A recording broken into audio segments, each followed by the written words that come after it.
Semangat pagi, saya dengan Maria Natalia, manajer dari Student Stewardship Student Life UPH. Pada kesempatan ini saya ingin berbagi dengan teman-teman terkait dengan salah satu role dari leadership yang cukup penting untuk kalian ketahui. Topik kita hari ini adalah mengenai own your role. Apakah own your role? Adalah bagaimana kita mempunyai satu rasa kepemilikan terhadap peran yang diberikan atau disampaikan kepada kita, dipercayakan kepada kita. Nah, apa sih maksudnya? Nah, dengan memiliki atau mempunyai rasa kepemilikan itu artinya kita mengambil alih atau mengambil peran di dalam setiap hal yang menjadi pekerjaan kita. Tidak hanya menjadi pekerjaan kita, tapi sampai hasilnya pun kita harus taking ownership terhadap itu. Contoh, misalnya di kelas, kalian pasti tahu dan kalian tidak akan terluputkan dari hal ini. Yaitu apa? Kalian akan mendapatkan tugas, PR, pekerjaan rumah, homework. Nah, kalau Anda diberikan satu tugas, artinya itu bukan hanya sebagai tugas bahwa kalian harus submit saja tugasnya. Tapi kalian juga harus memiliki satu kepemilikan rasa bahwa kalian memiliki satu tugas penting, sedang menjalankan tugas penting. Tidak hanya untuk menyelesaikan tugas, tapi bagaimana kalian lead diri kalian sendiri tanpa harus ada orang yang suruh. Beda waktu dengan kalian waktu di SMA.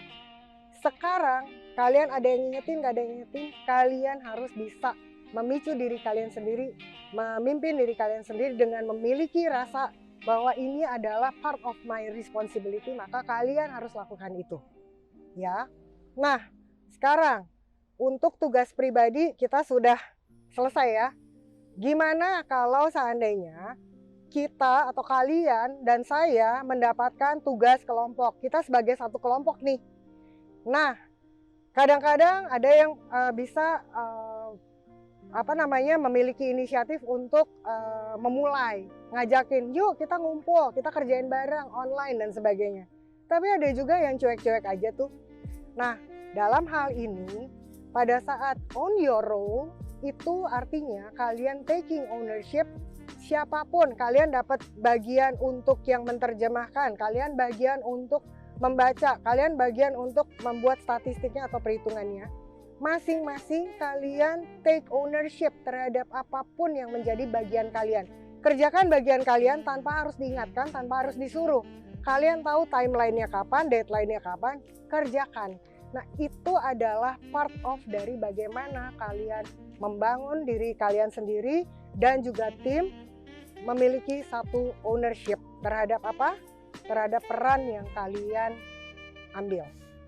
Nah, dengan kita mempunyai satu rasa kepemilikan terhadap peran yang diberikan kepada kita, maka ini akan membangun suatu kebiasaan ataupun habit yang cukup penting buat kita miliki. Apa saja sih gitu kebiasaannya? Yang pertama adalah merubah tingkat dari keterikatan kita terhadap suatu tugas. Itu akan meningkat. Kemudian itu juga akan meningkatkan level dari keterlibatan kita dalam aktivitas ataupun dalam peran tersebut. Dan yang terakhir adalah ini dengan sendirinya akan merubah cara pandang kita, cara kita melihat baik itu peran maupun melihat teman-teman kita atau rekan-rekan kerja kita dan melihat pekerjaan itu sendiri.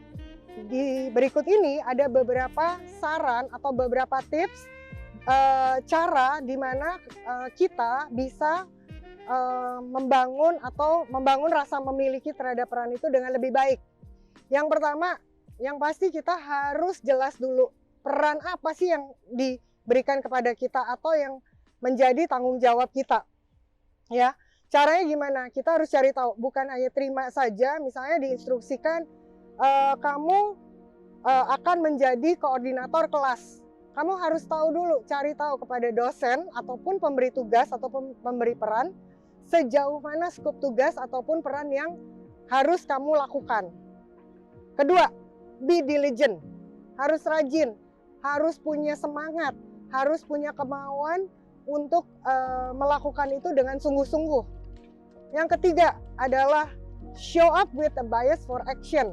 Jadi dalam hal ini adalah idiom bias for action adalah kamu harus ambil action, harus ambil keputusan untuk melakukan tindakan.